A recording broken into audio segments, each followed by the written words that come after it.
behalf of Spirit, I'd like to welcome you to our videos, and this particular series is called Haunted Locations in Indiana. So we're going to talk a little bit about haunted locations.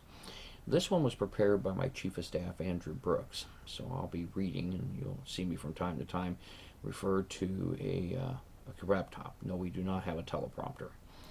We leave that for the presidents, and we can't afford one, so we're strictly off a laptop. So this particular one covers the Avon Crying Baby Bridge.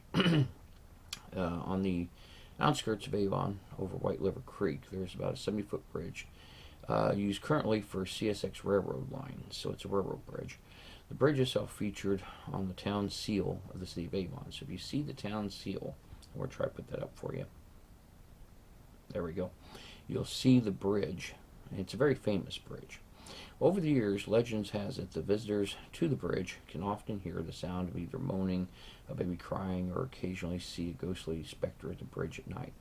There have actually been two bridges built on the location, with the first one built in the 1850s, with the second bridge replaced the first bridge around 1906. There are several thoughts on why the bridge is haunted, but a few of the more popular legends come from two different stories of construction workers falling to their deaths while working on the bridge at different times. And with one construction worker's body being interned into wet cement part of the bridge. So he fell into the bridge as it was being poured and was permanently interred. The other one fell to his death and I suppose hit the ground. Other popular legend is that a mother taking a baby to the doctor's house one night got stuck on the crossing of the bridge when a train unexpectedly appeared.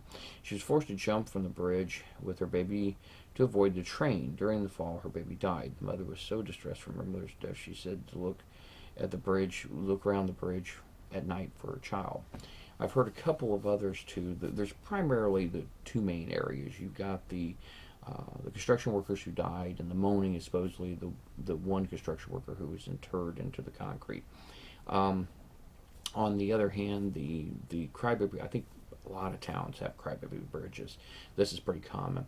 I've also heard things going back to the point that this was Indian made, and she walks with a lantern, and she's looking for her baby, which was tossed from the bridge, and variations. First of all, the bridge doesn't go back to the point we're talking about Indian settlements in the area, so that story is definitely urban legend. It's debunked. The other two, there is no proof on hand, nor has there been no finding proof on hand that shows that anyone was killed during the building of the bridge, nor was interred in the bridge. Generally speaking, it's rare, very rare, to have anyone interred into concrete as a construction, especially this day and age with all the modern rescue techniques and apparatus that we have. Some of the old projects, when they were massive amounts of concrete that would have been impossible to rescue a person with equipment they had, we're going back years ago. That was a possibility, and it probably did happen more often than it was recorded.